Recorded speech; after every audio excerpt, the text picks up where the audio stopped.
Well, we know the flooding in Waverly took a real toll on the community. Well, now that toll is being reflected in students' test scores. WSMV's Marissa Sulik has the data to prove it tonight and explains what the school system plans to do with it.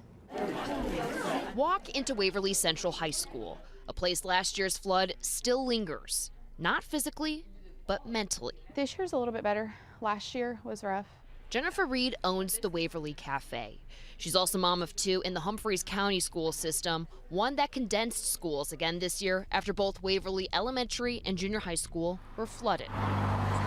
So you had junior high in with high school, and it was a lot. Everybody's on top of each other. I'm not one to make excuses by any means. Director of Schools Richard Rise says shuffling students impacts them academically. That's why this year Humphreys County Schools was rated in need of improvement.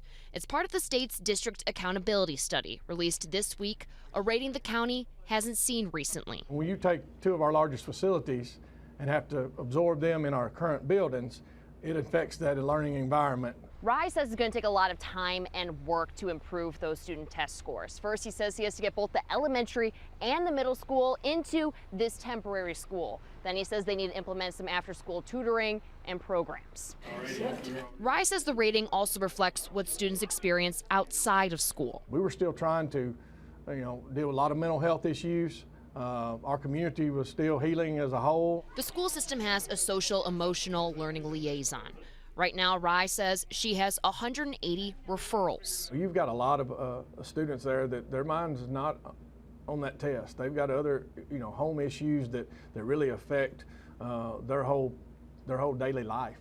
He says they will hire another one because this past year, life in school still doesn't look the same. They're overwhelmed and they're trying. In Waverly, Marissa Sulik, WSMV 4.